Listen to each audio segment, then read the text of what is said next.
est là dès la création. Fils unique du Dieu très haut. Les mystères de ta gloire révélés en toi, Christ, notre Seigneur. Oh, ce nom est si merveilleux. Oh, ce nom est si merveilleux. Le nom de Jésus-Christ, mon roi. Oh, ce nom est si merveilleux. Sa beauté est sans pareil. Oh, ce nom est si merveilleux.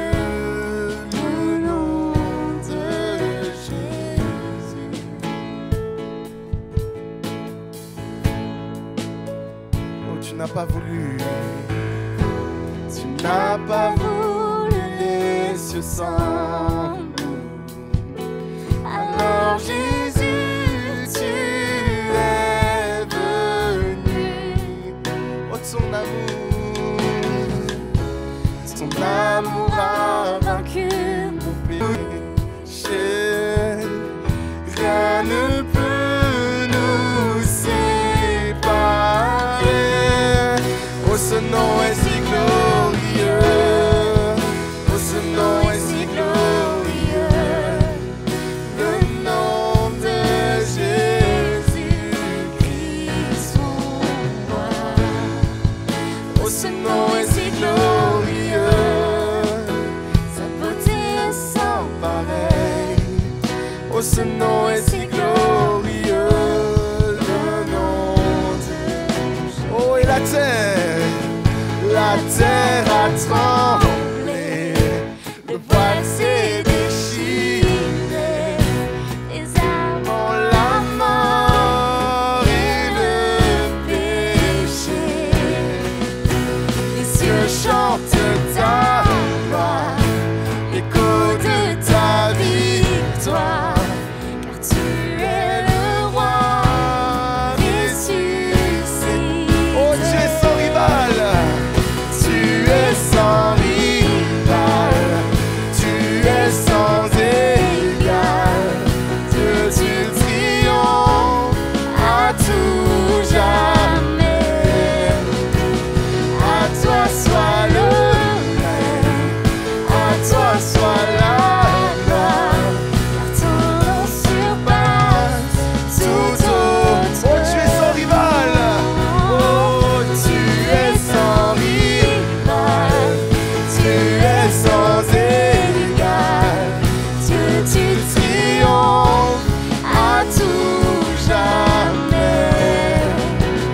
À toi soit le règne, à toi soit la gloire. Oh, ton nom surpasse tout autre. Oh, son nom est victorieux. Oh, son nom est victorieux. Oh, son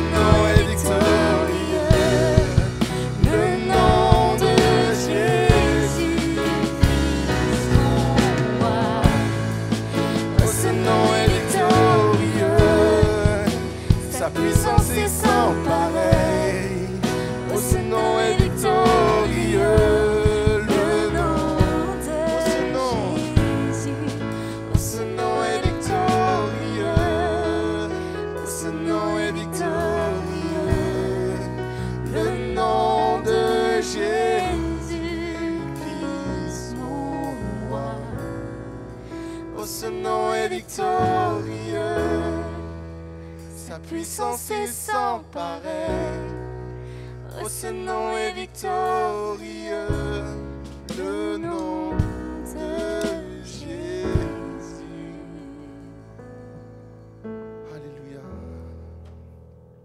Alléluia. Saint-Esprit, Seigneur, ton nom est victorieux, tu es victorieux. Pendant que nous sommes là et que nous restons encore un instant dans cet esprit d'adoration, le Seigneur veut s'adresser à deux personnes au moment même où vous regardez cette vidéo. Le Seigneur veut s'adresser à vous et il te dit, mon enfant, je t'ai vu dans cette tempête que tu as traversée durant ces moments d'épreuve, ce moment de confinement, où tu t'es retrouvé dans la tempête de la solitude, où tu as été confronté à toi-même, confronté à tes combats, confronté au désir de ta chair. Tu as dû lutter. Et mon enfant, je t'ai vu là où tu étais, je t'ai vu dans les positions que tu as tenues et je vais t'honorer pour cela. Tu as mis en avant le cœur que tu avais pour moi, tu as mis en avant l'intégrité de ton cœur. Quand personne ne le voyait, dans le lieu secret, tu as tenu tes engagements envers moi. Et pour cela, je t'élèverai au temps convenable. Tu vis actuellement une situation professionnelle difficile. Le Seigneur te dit, ne crains pas, crois seulement. Et tu verras ma gloire dans ce moment difficile en termes de situation professionnelle. Va postuler, va envoyer des CV, des lettres de motivation. Et tu verras que là où tu ne t'attendais à aucune réponse, je ferai pleuvoir des bénédictions sur toi. Il y a néanmoins quelqu'un d'autre auquel Dieu veut parler en cet instant. À l'inverse, tu t'es également retrouvé seul, mais tu as cédé dans un combat dans lequel je t'avais délivré depuis longtemps. Tu es retombé dans la pornographie et la masturbation. Le Seigneur s'adresse à toi, il te dit, mon enfant, je t'aime. J'ai payé pour toi. Reviens simplement, demande-moi pardon. Repens-toi de tout ton cœur. Va confesser à un homme de Dieu, un homme de confiance qui priera pour toi. Demande-moi le dégoût du péché. Et je ferai pour toi de la même manière, la même victoire retentissante dans ce domaine si tu me le demandes humblement, en te repentant, te dit le Seigneur. Alléluia. Saint-Esprit, merci parce que ton nom est victorieux, parce que tu n'as pas changé, parce que les victoires que tu nous as données, elles sont toujours d'actualité, elles sont toujours valables. Ce que tu as fait dans nos vies, Seigneur, dure et durera à toujours. Merci Saint-Esprit encore pour ta présence pendant ces moments. Merci Jésus parce que nous ayons vécu ce moment à l'église ou dans nos salons ou peu importe où nous étions, Seigneur Jésus, nous savons que tu étais avec nous, que tu nous as comblés de ton amour, de tes bienfaits, de ta présence et que tu nous auras renouvelés et reboostés pour la suite. Père, quelle joie de redémarrer l'église à nouveau. Amen. Amen. Frères et sœurs, je vous remercie pour ce moment et j'espère que vraiment le Seigneur vous aura renouvelé. Maintenant, je vous inviterai donc à poursuivre ce moment avec un moment dans la parole de Dieu avec le pasteur José. Je vous informe également que l'église réouvrira au courant juillet, mi-juillet. Et d'ici là, portez-vous bien et suivez-nous sur tous nos réseaux. Et je vous dis à très bientôt. Et c'est avec plaisir qu'on vous accueillera pour passer des moments dans la présence de Dieu tous ensemble. Amen. Vous n'avez pas dit amen, mais je sais que dans vos cœurs, vous avez dit amen. Amen. Bonjour à tous. Alors après ces bons moments d'adoration qu'on a pu vivre, après ce que Lucas vous a partagé, bien évidemment, nous avons hâte de vous retrouver dans cette assemblée. Mais je suis déjà content de pouvoir reprêcher avec toute la joie du ciel qui est d'annoncer la bonne nouvelle. En tout cas, je voudrais m'adresser à l'Église et vous dire combien je vous aime. Nous allons donc partager ce temps de parole ensemble. Je voudrais simplement aussi rappeler combien le temps de confinement a peut-être été difficile pour les uns ou pour les autres. Encore un petit peu de patience et nous allons pouvoir nous retrouver dans ce lieu et adorer encore une fois notre Dieu ensemble. Soyez bénis au nom de Jésus. Voilà, j'ai à cœur un sujet particulier parce que beaucoup d'entre vous, et moi le premier, nous nous sommes retrouvés dans des moments où nous étions donc seuls, dans nos foyers, pour certains célibataires, pour d'autres en couple, pour d'autres en famille. Et j'ai eu à cœur vraiment de prêcher quelque chose de particulier. C'est qu'aujourd'hui, le questionnement nous a ramené à nous dire mais je vais me rapprocher plus de Dieu pour certains. Et comme nous avons entendu la parole qui a été donnée par Lucas tout à l'heure, certains même, ça a eu l'effet inverse. Ça les a éloignés et peut-être fait retomber dans quelques péchés. Mais pour autant, si nous voulons voir la grâce de Dieu sur nous, il y a une chose essentielle. Et c'est le titre de mon message, c'est d'avoir le cœur, je dirais notre tête, notre cœur au ciel et nos pieds sur cette terre. Voilà, la tête au ciel et les pieds sur terre. C'est le titre de ce message. Je vous invite donc à ouvrir la parole de Dieu avec moi dans Colossiens chapitre 3, versets 1 à 5. Colossiens chapitre 3, versets 1 à 5. « Si donc vous êtes ressuscités avec Christ, cherchez les choses d'en haut où Christ est assis à la droite de Dieu. Affectionnez-vous aux choses d'en haut et non à celles qui sont sur la terre, car vous êtes morts et votre vie est cachée en Christ, en Dieu.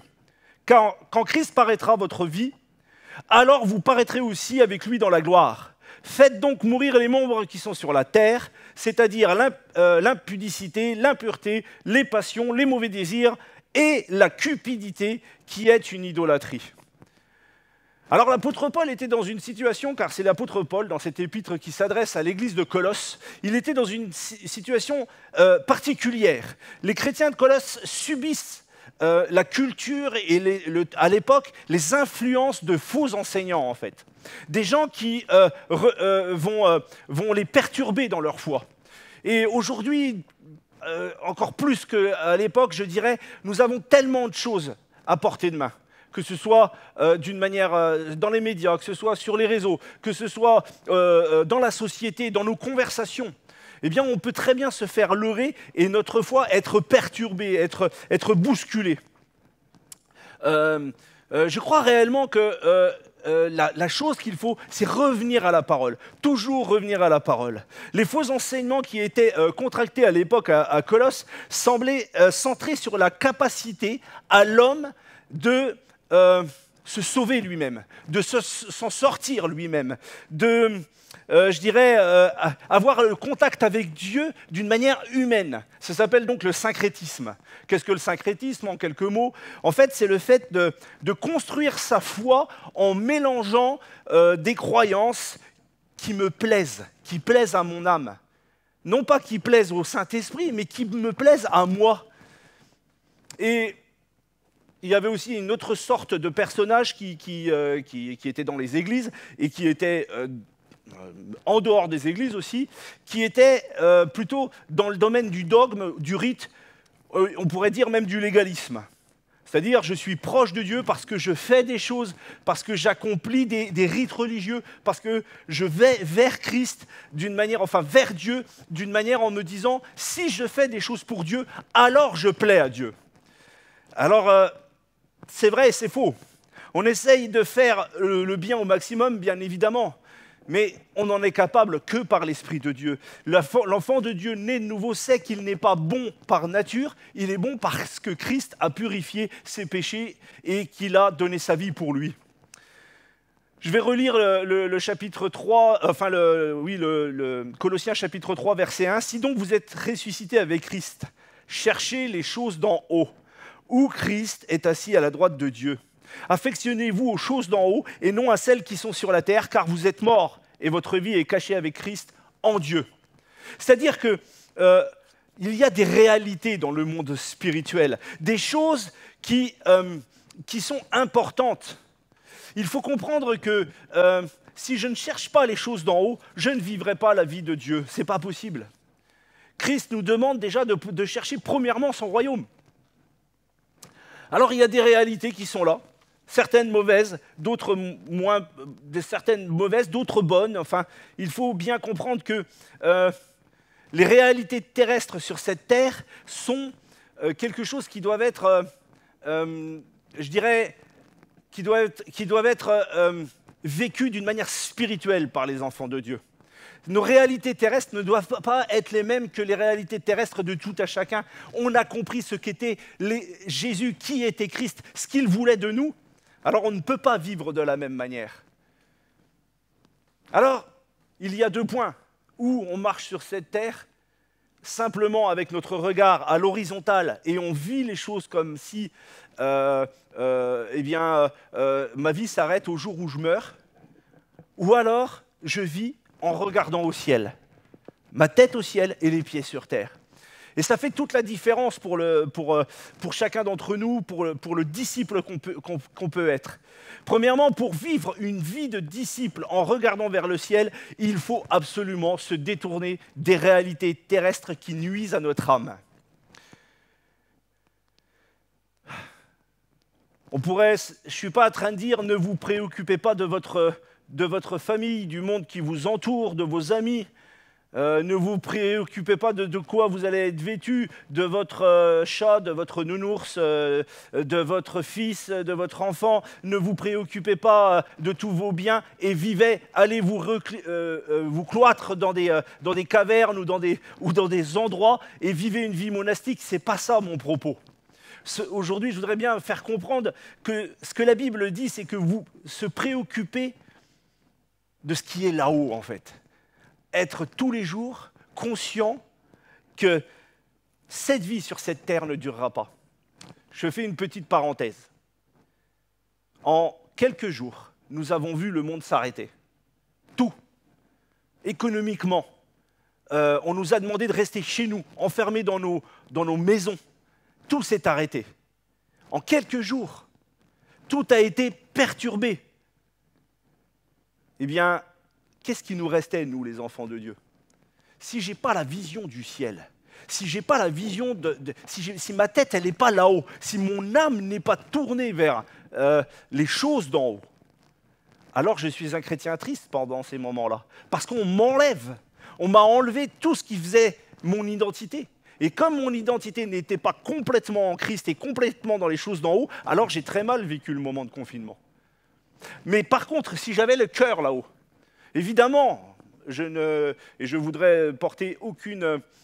je ne voudrais pas que derrière mes propos, je blesse qui que ce soit qui ait perdu un proche, etc. Et je compatis au deuil. Et franchement, je suis même en prière pour vous et que le Seigneur vraiment vous visite et vous console. Mais pour autant, tous ceux qui sont encore aujourd'hui à marcher avec Christ, aujourd'hui on ne peut plus s'excuser. Nous avons vu, nous, notre génération, nous venons de voir que les choses peuvent s'arrêter très vite. Et qu'est-ce qui va rester, si ce n'est notre vie en Christ? Comme dit ce verset, nous sommes morts et nous sommes en Christ, et morts en Christ, en Dieu, cachés avec Christ en Dieu. C'est-à-dire que plus nous sommes tournés vers le ciel, plus nous allons voir notre vie intérieure, je parle, se développer. Cette paix nous habitera même dans les moments les plus difficiles. Paul, ici, va critiquer les mauvais usages que l'on fait des réalités terrestres.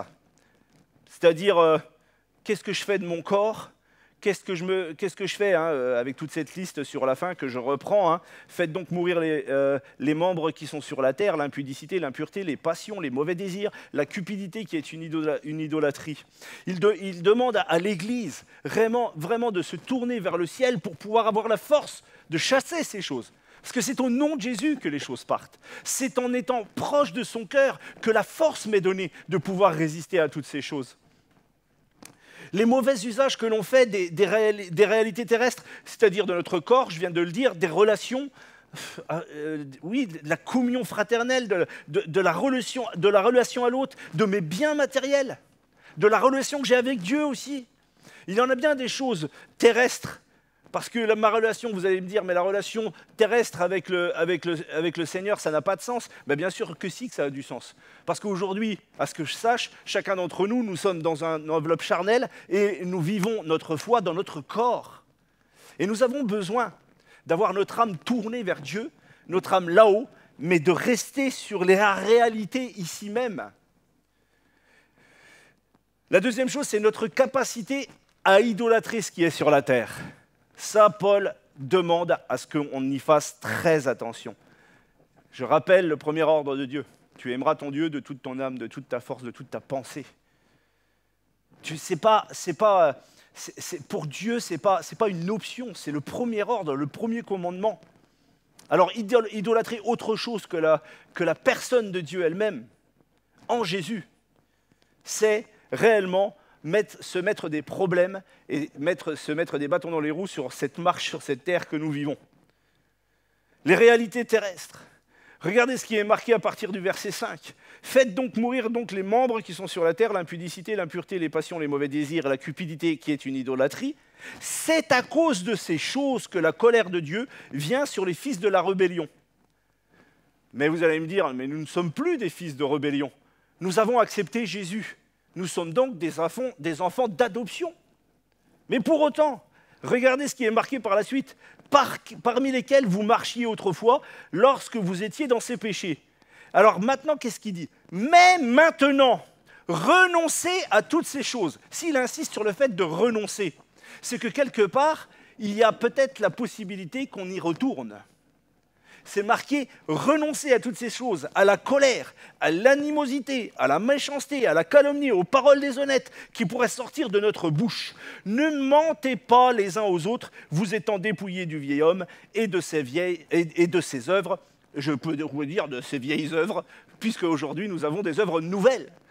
Mais, et puis quand c'est marqué vieil homme, on pourrait dire vieille femme aussi, hein. Voilà, au passage. Le mauvais usage de notre corps. Est-ce que j'ai besoin d'en parler lourdement? J'insiste régulièrement dans cette église et je sais, et lourdement parce que c'est important. Nous avons entendu il y a peu des messages sur la sanctification, mais quelle grâce d'avoir un Dieu qui nous aide à nous tenir. L'immoralité, l'impureté, hein. Bon, bah, on pourrait dire bien des choses, hein, l'utilisation de la sexualité d'une mauvaise manière, enfin, et puis je ne sais pas moi, avoir des excès d'alimentation qui vont au-delà de la normale, des excès d'alcool qui vont au-delà de la normale, etc. Tout ce qui peut ne pas plaire à Dieu par rapport à nos actes d'une manière simplement au niveau de notre corps. On ne se présente pas devant Dieu n'importe comment. On ne se présente pas devant Dieu. Quand on va se présenter pour, par exemple, un emploi, on se fait beau, on se présente devant un responsable et on essaye de mettre toutes les cartes à notre avantage pour pouvoir être pris. Mais j'ai envie de dire, quand on se présente devant Dieu, on ne se présente pas n'importe comment. On se présente déjà d'une manière humble et on essaye de mettre au maximum des choses devant le trône de Dieu qui vont plaire au cœur de Dieu parce que nous aimons notre Père. Il nous a aimés le premier et nous l'aimons. Et nous ne voulons pas faire n'importe quoi de notre corps. Il y a le mauvais usage des richesses aussi. Hein, ou l'avarice, hein, l'attirance pour l'argent. D'ailleurs, il est marqué que la cupidité est une idolâtrie dans ce passage. Posséder toujours plus, encore plus. Toujours le dernier téléphone, le meilleur des ordis, je sais pas moi, la plus belle voiture, etc. Est-ce que je suis contre les richesses? Sûrement pas. Mais si ça passe avant l'amour de Dieu, alors il y a un problème. Dans ton cœur, tu inverses. Dans mon cœur, j'inverse les choses. Et c'est pour ça qu'il dit que c'est une idolâtrie. Parce que nous mettrons plus notre confiance dans l'amour de l'argent plutôt que dans l'amour de notre Dieu. Nous mettrons plus notre assurance dans ce que l'argent pourra m'apporter, dans ce que le matériel pourra m'apporter, que dans l'amour de notre Dieu. Alors que Dieu est capable de tout, parce qu'il dit lui-même « Je suis celui qui détient l'or et l'argent de cette terre ». Et puis il y a le mauvais usage de notre cœur. Et ça, pour nous, enfants de Dieu, je pense que c'est le combat que nous avons à livrer jusqu'à la fin de notre vie, où, dans la grâce de Dieu, le Seigneur vient ou revient nous chercher, ou je pars le rejoindre au jour de ma mort. La colère, l'irritation, la méchanceté, j'en ai mis que 3, et je pourrais tellement en écrire, des sentiments que l'on éprouve lorsque les autres nous agacent ou nous fatiguent, comment on réagit, tout ça, c'est un paquet qui doit un jour être enlevé de notre vie. Il y a aussi le mauvais usage, et ça fait partie du mauvais usage de notre corps, mais qui est relié à notre âme. Et celui-là est très important, c'est le mauvais usage de notre langue. Que ce soit dans les insultes, dans les paroles grossières, dans les mensonges, dans les critiques négatives qui sont là plutôt dans... Quand je parle de critiques négatives, c'est de la médisance, plutôt que d'avoir des paroles de douceur, de bénédiction. On peut dire qu'il n'y a jamais eu... Je suis en train de me dire, là, je m'arrête 2 secondes, mais je vous propose un défi. Essayez de prendre une journée où vous allez essayer de faire ce que l'apôtre Paul propose sans que Jésus soit appelé pour nous aider. C'est-à-dire une journée sans aucun sentiment de colère ou d'irritation contre les autres ou contre moi-même. Une journée sans mensonge, même tout petit, sans vulgarité, sans gros mots, hein, quand on dit, comme on dit, hein, quand on dit ça aux enfants, pas de gros mots. Ah, c'est plus dur. Hein. Une journée sans avoir envie à fond d'acheter le dernier petit haut, hein, là les filles, hein, ou les dernières, je sais pas moi, les derniers magazines qui vous intéressent. Enfin, voilà, vous pouvez tout imaginer. Une journée sans avoir à montrer que je suis le meilleur, ou que sans avoir dans le cœur l'envie d'être à la lumière. Une journée sans mauvaise pensée, c'est tout simplement impossible. Il nous faut Dieu et il nous faut Christ en nous pour nous aider à chaque jour à avoir la victoire sur ce qui prend le pas dans notre être intérieur. En fait, la Bible a déclaré il y a bien longtemps que ma nature profondément est marquée par le mal si Christ ne vient pas nous visiter et nous remplir de son esprit. Être né de nouveau, c'est justement aujourd'hui comprendre que parce que j'étais mauvais, alors Dieu est venu payer le prix pour qu'aujourd'hui je puisse vivre une vie terrestre où je vais pouvoir vivre non seulement en marchant sur cette terre d'une manière claire, non seulement en vivant une vie équilibrée, mais en même temps en aimant notre Dieu par nos actions, par ce que je fais, par ce que je suis. Je vais vous dire, frères et sœurs, les réalités terrestres, c'est pas une fin en soi, en fait. Mon ambition, j'en sais rien, moi, ça peut être d'avoir un super métier et de passer toutes les étapes. Allez, toujours la course à décrocher la place de responsabilité. Et puis quand je l'ai, alors il faut que je vise encore plus haut. Et en fait, on est un éternel insatisfait. Parce qu'en fin de compte, je ne me plais pas dans ce que Dieu me donne déjà sur le moment. Mais par contre, je peux faire la chose inverse. Quand j'ai la tête au ciel, je vais pouvoir me dire, mais Dieu, tu m'as donné cette sphère de responsabilité dans mon travail, par exemple. Et dans cette sphère de responsabilité, je vais pouvoir servir les autres. Je vais pouvoir m'investir à fond, montrer à mes supérieurs que j'aime mon travail et je le fais correctement.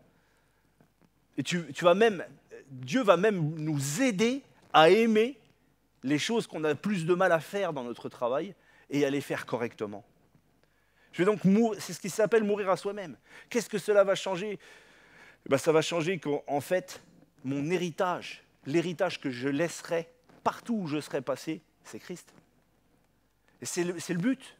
C'est le but non seulement pour mon âme, mais aussi pour véhiculer l'annonce de la bonne nouvelle à travers mon témoignage sur un travail que je fais correctement. Mon ambition peut être aussi de gagner plein d'argent, on l'a dit tout à l'heure. Mais pour autant gagner de l'argent, ce n'est pas mauvais.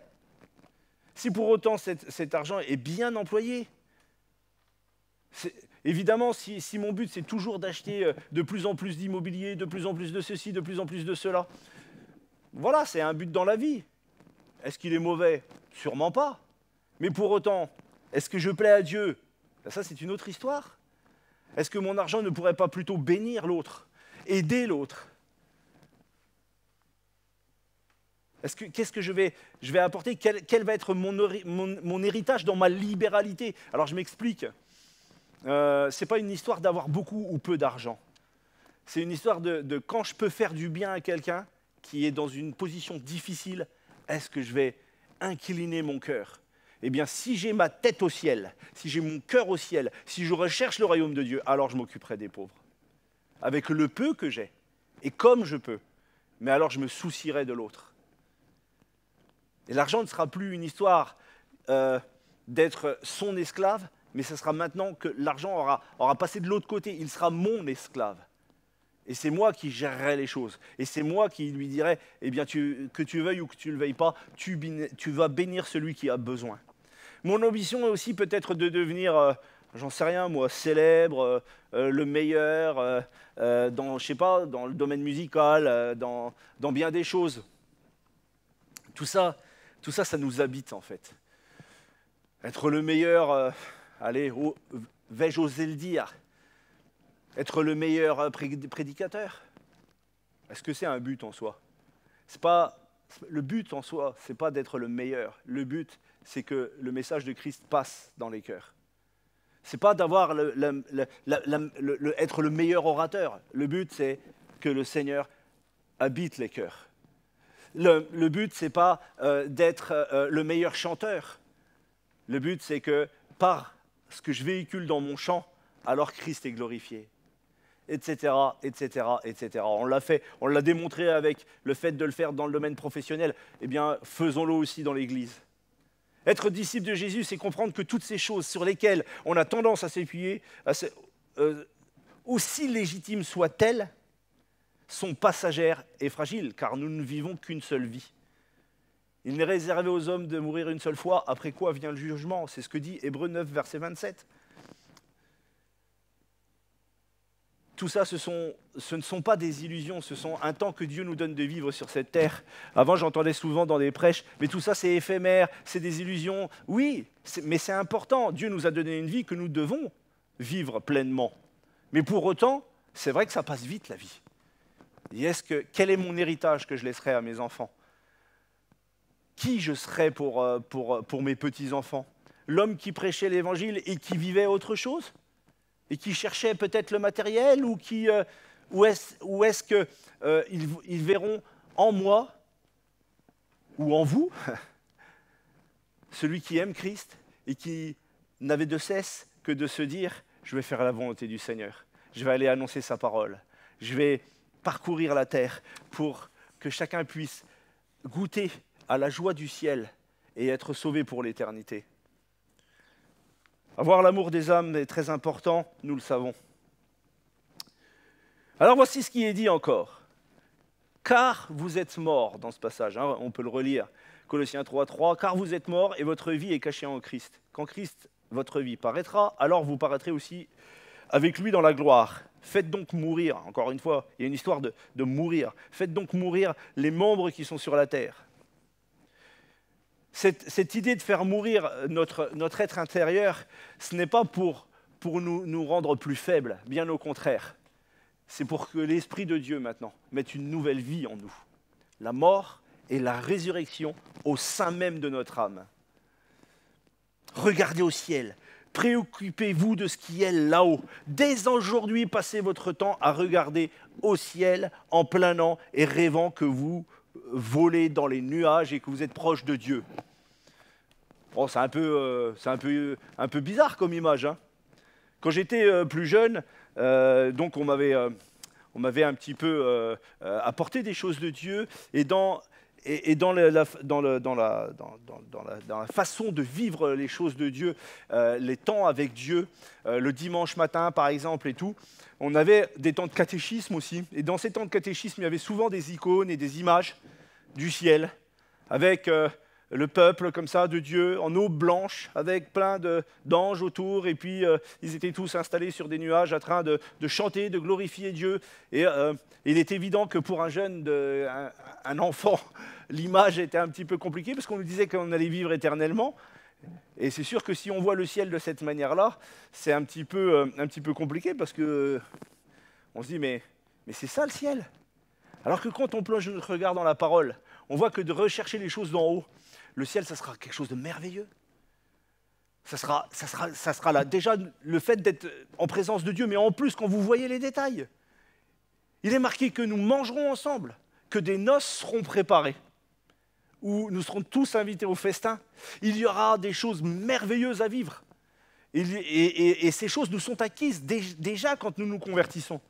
Quand nous allons arriver là-haut, mais on sera dans une félicité. Il est marqué que si donc il y a des choses à manger, il y a donc des arbres, j'en sais rien moi, des arbres fruitiers, il y a des paysages magnifiques, il y aura des choses qui sont même pas possibles d'imaginer avec notre petite tête.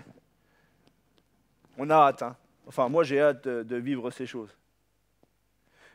Mais tout ça, ça dépend aussi des bons choix que je fais sur cette terre. Je veux vivre pleinement déjà le ciel maintenant. Et si j'ai la tête au ciel, si j'ai le cœur au ciel, alors je vis sur cette terre déjà des choses du domaine céleste. En tout cas, frères et sœurs, pourquoi j'ai cette prêche? Nous avons passé un temps, comme je le disais tout à l'heure, où le monde s'est arrêté.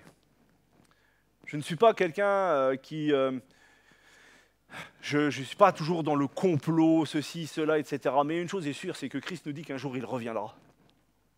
Est-ce que je suis prêt? Est-ce que je me suis préparé? Est-ce que je vis sur cette terre comme si Christ ne revenait pas? Où est-ce que j'en suis? Est-ce que tous les jours, mon seul souci, c'est ce qui se passe à l'horizontale? Mon petit boulot, mon petite famille, même si ce sont des choses bonnes, je le répète. Est-ce que la seule chose qui compte dans notre cœur, c'est ça?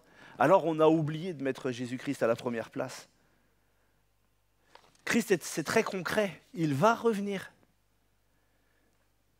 Nous allons lire ensemble un dernier passage, Colossiens, chapitre 3, verset 12. « Ainsi donc, comme des élus de Dieu, saints et bien-aimés, revêtez-vous d'entrailles de miséricorde, de bonté, d'humilité, de douceur et de patience. Supportez-vous les uns les autres. Et si l'un a sujet de se plaindre de l'autre, pardonnez-vous réciproquement, de même que Christ vous a pardonné, pardonnez-vous aussi. Mais par-dessus toutes ces choses, revêtez-vous de la charité, c'est-à-dire de l'amour, qui est le lien de la perfection, et que la paix de Christ, à laquelle vous avez été appelés pour former un seul cœur, règne dans vos cœurs, et soyez reconnaissants. Amen. Amen. La vie nouvelle, la vie d'en haut, a des conséquences très concrètes dans nos vies terrestres. C'est pour ça que l'un ne peut pas marcher sans l'autre. On ne peut pas s'occuper que de la terre et on ne peut pas s'occuper que du ciel. C'est un équilibre à avoir. Dans certaines religions, il y a quelque temps en arrière, historiquement, on a pris du recul et on s'est dit, mais pour vivre une vie sainte, il faut se couper. On va vivre une vie monastique, on va vivre une vie, on va s'enfermer dans une caverne, on va vivre en ermite. Mais pour autant, c'est pas ça qui a permis que ces gens s'épanouissent et qu'ils obéissent à l'ordre de Dieu qui a annoncé la bonne nouvelle à toute cette création. Pour autant, ça les a préservés de certaines choses, et encore. Le cœur est toujours très incliné à pouvoir être tenté. Mais par contre, le rapport aux autres, si nous avons le cœur dans le ciel, on aura un rapport à l'autre, comme il est marqué ici, patience, douceur envers les uns envers les autres, plaisir à faire plaisir à l'autre. Vous savez, aujourd'hui, c'est la fête des pères. S'il y a quelque chose que notre Père là-haut de le ciel a voulu, c'est nous faire plaisir. Il veut nous inviter à être avec lui là-haut. Mais tu ne peux pas y rentrer si tu n'as pas accepté Jésus. Il nous a donné Christ, il nous a donné le meilleur des cadeaux, le bon Père. Mais pour pouvoir y aller, il faut que tu l'acceptes. Réfléchis bien à ça, prends le temps de méditer tout ça. Mais quand nous avons donc rentré, quand nous sommes rentrés dans le ciel, à travers la croix et à travers le fait que j'ai accepté Jésus, alors c'est tellement encourageant de pouvoir être avec les frères et sœurs. Je voudrais faire juste un petit point sur le fait que pendant un temps, là, pendant le confinement, on a eu un moment où on s'est retrouvés chez nous et vraiment presque plus de communication. Quand les réunions, et j'ai béni Dieu d'avoir les moyens techniques comme différentes réunions, que ce soit Zoom ou d'autres, la première fois qu'on s'est revus sur les écrans, c'était comme une bouffée de joie et ça se sentait sur tous les visages. C'est donc que, quelque part, l'Église est voulue de Christ. Mais qu'est-ce que l'Église? L'Église, ce n'est que les prémices de ce qu'on vivra là-haut. Notre cœur, le royaume, l'Église est une petite partie du royaume de Dieu. C'est juste quelque chose qui, tout d'un coup, va basculer vers vraiment ce que va être la gloire de Christ. Et nous voulons que le maximum soit avec nous. Que chacun d'entre nous, nous puissions vivre cette bienveillance de la part de notre Père. Et que, on ne peut pas supporter que notre sœur, notre père, notre mère s'en aillent vers l'éternité sans avoir fait ce choix merveilleux. C'est pour ça que nous prions avec insistance, la tête au ciel, en croyant que Dieu va le faire. La paix est donc dans notre cœur quand nous avons notre âme qui est tournée vers les choses célestes. Ici, quand l'apôtre Paul donne toute cette liste où soyez pleins d'entrailles de miséricorde, par exemple, ou de bonté, plein d'humilité, de douceur et tout, il n'est pas en train de faire une liste de ce qu'il faut faire pour être sauvé, car seul Christ peut nous sauver. Mais par contre, il est complètement logique avec lui-même et il dit à l'Église, puisque vous êtes sauvés, ayez les sentiments de Dieu dans vos cœurs. Et c'est ce que nous devons rechercher. Il décrit ce que doit produire en moi la vie de Jésus-Christ, en fait. Tout simplement.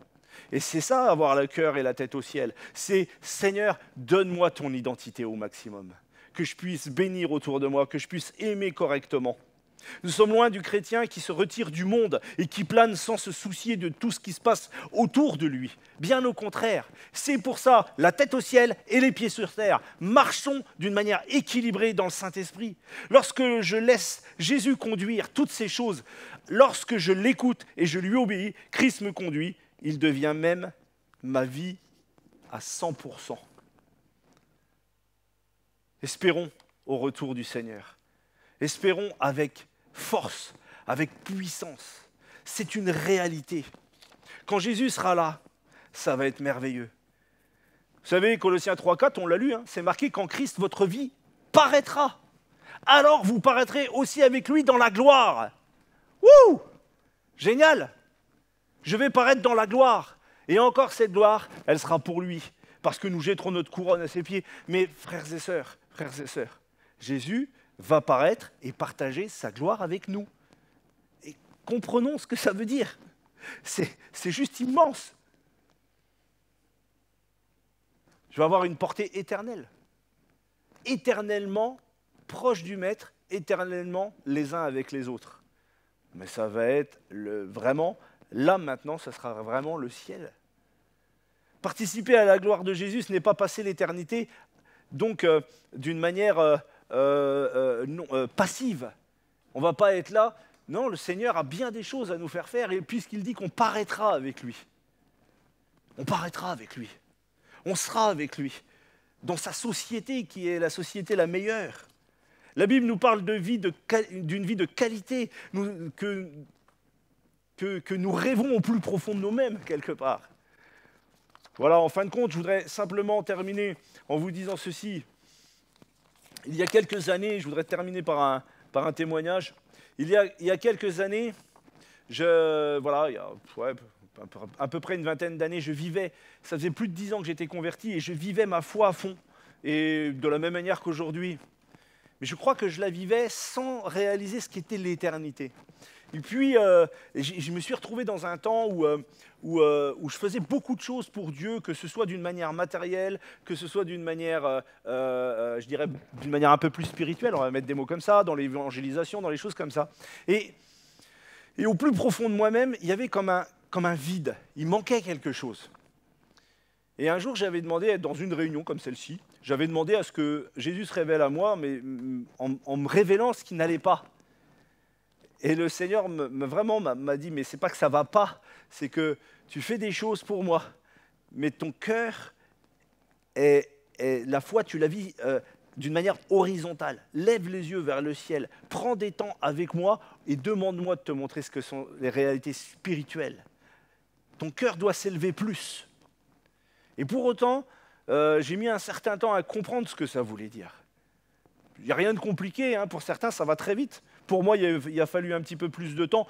Mais quand le Saint-Esprit m'a amené à vivre des moments dans la prière, où tout d'un coup s'effaçait tout ce qui était du domaine de l'humain, je dirais.